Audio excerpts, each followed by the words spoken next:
I am a Jew. So imagine just, stepping out of your front door and standing right in front of a musical instrument that was carved from a cave bear femur. Right. Like 60,000 years ago.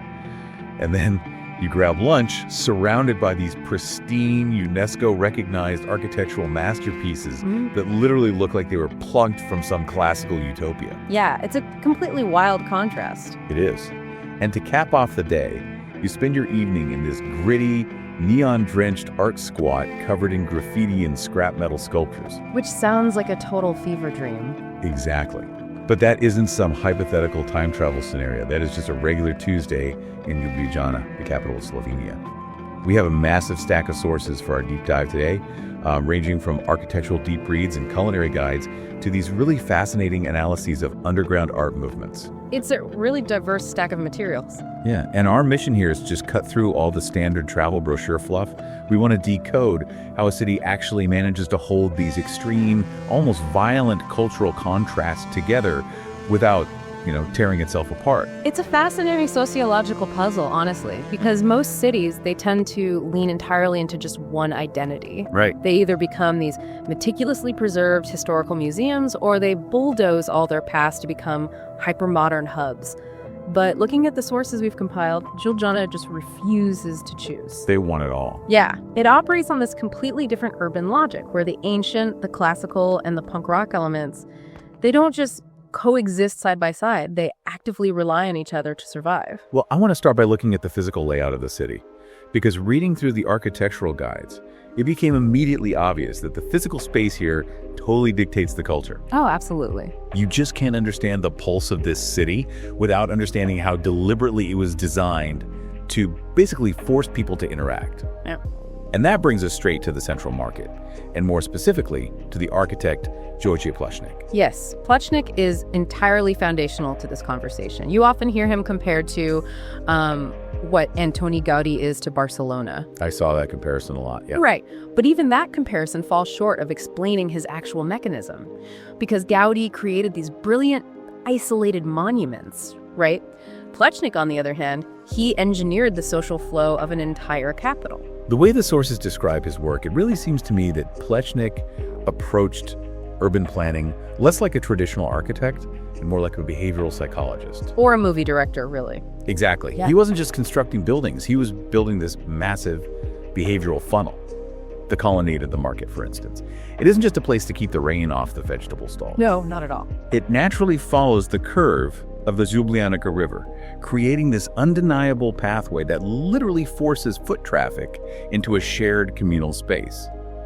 And he designed the Petkovogo Nabrežje embankment with these terraced levels specifically to create natural amphitheaters. Yeah, and if we connect this to the bigger picture, Plečnik's philosophy was that architecture should act as the connective tissue of a community. He recognized that a city's lifeblood isn't its grand palaces, it's the daily, mundane interactions of its citizens. It's the day-to-day stuff. Exactly. By designing those embankments along the river with such, sweeping, pedestrian-focused grace, he naturally seeded what is now this incredibly vibrant cafe culture. Yeah. He made it physically inconvenient for people to isolate themselves. Which is so clever. The design almost demands that you sit down, have a coffee, and engage with the public sphere. It's why his collective works in the city are recognized by UNESCO not just for their aesthetic beauty, but for their profound success in social engineering. And it extends right to the river itself. The Ljubljana River is clearly the heart of the city. You can take boat cruises, obviously, but the guides mention you can actually stand up paddleboard or kayak right through the city center. Which is such a unique way to experience a European capital. Totally. And all this physical design brings a completely different context to the local food scene playing out on the stage he built. For example, the central market isn't just for shopping, it's a social hub. They actually run these guided, yummy market walks on Tuesdays, Wednesdays, and Fridays. I love that name. Right. And I was looking at the culinary guides, specifically this spot right in Plečnik's arcade called Moji Trukluji. They serve over 20 variations of a traditional boiled strudel, the trukluji. But what caught my attention isn't just the sheer volume of pastry, it's the ingredients. Oh, the tarragon. Yes, cottage cheese, apple, buckwheat with walnuts, sure. But then they heavily feature tarragon in sweet pastries. And we usually associate tarragon with savory dishes like a chicken or fish sauce. Right. Well, that specific use of tarragon is a brilliant micro-example of Slovenian culinary resourcefulness. Historically, expensive spices like cinnamon or vanilla, they weren't easily accessible to the everyday population in this region. So they just used what they had. Exactly. They utilized what grew abundantly in their local microclimates. So sweet tarragon basically became their vanilla. It's a flavor profile born out of necessity that has been proudly elevated into a real cultural signature. It feels like that philosophy, taking something deeply traditional and stripping away the pretension, is happening all across the city. The sources highlight this one dinner spot, Restaurant Preg, run by a famous chef named Jorg Zupan. Ah, yes. And he explicitly describes his restaurant as a neo-inn. He wants that boisterous communal energy of a centuries-old traditional tavern, but he deliberately wants it, quote, without the dustiness. That concept of the neo-inn perfectly captures the modern Slovenian identity, I think. There is a very deep respect for agrarian roots and historical hospitality, but there is zero interest in being trapped by it. They don't want to be a living museum. Yeah, exactly. They don't want to eat museum food. They want the warmth of the traditional inn, but executed with modern culinary precision. It's a living tradition. It's constantly being updated. Okay, let's unpack this. Yeah. Because I want to push back on that idea of a living tradition for a second, especially when we look at the historical timeline of this area. If you move uphill from the river, you hit Ljubljana Castle, which totally dominates the skyline. Yeah, you take the funicular right up to it. Right, and you can have this royal dining experience at places like Strelec or Gostilna na Gradu. Mm-hmm. But if you go into the National Museum, you hit a staggering artifact. They house a flute made by Neanderthals from a cave bear femur. Yes, dating back 60,000 years. 60,000 years. It's widely considered the oldest musical instrument ever discovered. Now, here's my skepticism. When a city's cultural claim to fame stretches back 60 millennia, doesn't it run the very real risk of becoming culturally paralyzed? If your greatest artifact is 60,000 years old, it seems incredibly easy for a city to just rest on its laurels and become a dusty mausoleum of former glory. That is a highly common trap for European capitals with deep historical roots. They essentially become theme parks of their own past. But Ljubljana avoids this paralysis through a very specific mechanism. They aggressively democratize their modern culture. How so? Well, they don't just hoard ancient artifacts. They use that historical reverence for art as a springboard to lead contemporary conversations. You're talking about their focus on modern design and graphic arts. Precisely. This is a city that hosts the Ljubljana Biennale of Graphic Arts, which was established back in 1955. Wow, so it's one of the oldest in the world. It is. They also host Bio Ljubljana, the oldest global design biennial. They aren't looking backward. They are actively bringing the global avant-garde right to their doorstep. But the key to avoiding that mausoleum feeling you mentioned isn't just hosting these events. It's who gets to attend them. Right, the sources spent a significant amount of time detailing how heavily subsidized the cultural access is here. It's not just a tourist perk, it's a civic philosophy. Yeah. There are so many practical hacks for the listener here. If you get the Ljubljana card, you get free access to over 20 museums. But even without it, they have so many free admission days. Oh yeah, the first Sunday of the month is free. Right, and Pre-Sharon Day on February 8th, International Museum Day on May 18th, and the Evening Museum Night in June. The takeaway that struck me is that they treat art almost like a public utility. It's integrated into the civic calendar so deeply that cultural immersion just doesn't require a high socioeconomic status. And when you remove the financial barrier to entry for museums and galleries, you change the relationship the public has with art.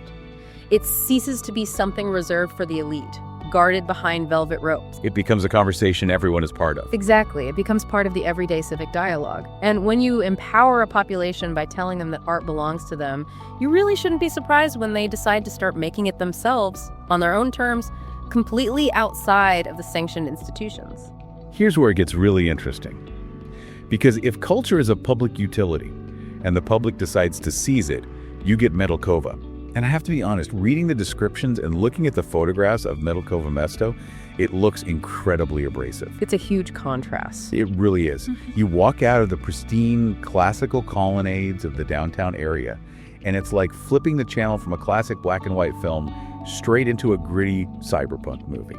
Suddenly you are in this massive, unsanctioned, art squat. Yeah, the local guide we reviewed actually warns that to a standard tourist, it might look like a neglected dump or even feel physically threatening. Right. It is covered in aggressive street art and graffiti. The buildings are distressed. There are these jagged scrap metal sculptures everywhere.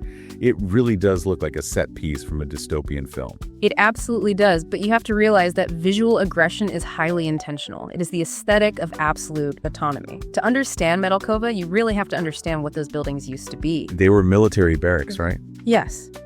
This wasn't just an empty lot. This was a former military barracks for the Yugoslav army. It was a site of rigid, centralized military authority. When the army left in the early 90s, the network of alternative artists and activists that took it over, they weren't just looking for cheap rent. Is a statement. A huge one. They were symbolically reclaiming a space of oppression and turning it into a laboratory of radical freedom.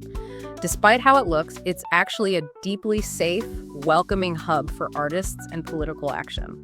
That makes total sense of Hostel Celica. Yeah. It's located right in Metalkova, and it used to be a military prison. But the artists essentially inverted its purpose. It's a fascinating building. They took the prison cells, retained the iron bars on the doors and windows to, remember the history. But then they had dozens of local and international artists completely redesign the interiors. You literally sleep in a former solitary confinement cell that has been transformed into a bespoke piece of immersive art. It's brilliant alchemy, really, turning the architecture of punishment into a space of global hospitality. And it houses all these underground music venues, too, like Channel Zero and Galahala. Yes, and this raises an important question. Can a city truly be creative if it only allows sanctioned, structured art? Because Metalkova's existence proves the city embraces organic, grassroots community acceptance alongside its classical heritage. But the friction is tolerated by the establishment. That's the most surprising part to me. The city government hasn't just bulldozed it to build luxury condos. No, they haven't. They seem to recognize that this gritty, chaotic energy is a crucial component of their overall cultural ecosystem. It's the spicy tarragon and the sweet strudel, just on an urban planning level. Exactly. It's the understanding that mainstream culture needs a robust counterculture to challenge it, to critique it, and ultimately to feed it new ideas. If you pave over your underground, your mainstream eventually runs out of inspiration. So true. I want to shift our focus now to how this all plays out geographically, because this intense concentrated energy, both the classical center and the underground squats, is surrounded by a completely different type of environment. The green spaces. Right. Ljubljana is repeatedly ranked as one of the greenest cities in the world. And according to the sources, this isn't just some environmental statistic about carbon footprints. It's a lifestyle metric. The urban density is immediately punctured by dense nature. Yeah, the integration of nature in Ljubljana serves a very specific psychological function for the city. When you have a network of hiking trails that literally intersect with the city center and places like Tivoli Park sitting right next to the major art galleries, it changes the psychological pacing of the citizens. You can just walk into the woods. You don't have to plan a huge weekend getaway to escape the concrete. The release valve is always just a 5-minute walk away. You can go for a hike and then stop for lunch at a place like Avagriža right in the park. If you hate feeling overwhelmed by dense urban travel, this is like the ultimate hack. A city where hiking trails and dense forests literally intersect with the urban core. And it seems like they utilize that open space to bring the interior culture outside. They absolutely do. The most prominent example in our research is the open kitchen, or Odprta. Every Friday, from spring to autumn, they take over Pogačar Square and turn it into this massive open-air culinary theater. Yeah. And it's not just your standard food truck rally. No, the mechanics of the open kitchen are fascinating because it acts as a massive social equalizer. You have high-end global dishes being prepared by chefs from places like Restaurant Breg, cooking in stalls right next to traditional vendors serving peasant dishes. Right next to international street food. Exactly. It strips away the pretense of fine dining. You have people eating high-concept gastronomy while sitting on a park bench or just standing around talking to strangers. It takes that communal, forced interaction philosophy that Jože Plečnik built into the architecture and activates it with food. And it's not just food, it's the festivals too, right? Oh, yeah. If we look closely at how the city handles its festivals, we see this pattern of activating tradition in public spaces repeatedly. They don't just relegate culture to the concert halls. Take the Ljubljana Jazz Festival. Which is the oldest jazz festival in Europe, right? Yes. And it spills right out into the parks. Or the Anna Desetnica Festival. It's entirely based on international street theater. It physically occupies the public squares, using the architecture as its stage, and it incorporates really strong social commentary into the performances. Culture here is consistently a public, communal event. Which extends far beyond the city limits too. The final section of our sources delves into the regional festivals, which are easily accessed just outside the capital. You can actually book day trips easily at the Tourist Information Center, the TIAS. Highly recommend doing that. Yeah, and this is where we really see the mechanics of how a culture preserves its identity without putting it behind glass, like the Idriges Lacrofi Festival, which celebrates these amazing filled pastry pockets, or the Days of Traditional Costumes in Kamnik, which draws over 30,000 visitors. That's a massive turnout. But let's focus on Jurjevanje in Bela Krajina. It's Slovenia's oldest folklore festival. On paper, a folklore festival can sound like a dusty performative pageant put on solely for tourists to take photos of traditional costumes. But that isn't how it functions here, is it? Not at all. A festival like Jurjevanje operates as a critical engine for cultural transmission. You see, the Bela Krajina region was historically a literal crossroads, a meeting point of various European cultures, empires, and trade routes. So it's a mix of a lot of influences. Exactly. The traditional dances and songs aren't just entertainment, they are a living archive of how those cultures interacted, clashed, and merged. When the community gathers to perform and teach these traditions, it is an act of internal communication. The community is talking to itself, passing down its specific, hyper-local identity to the next generation through oral tradition and physical movement.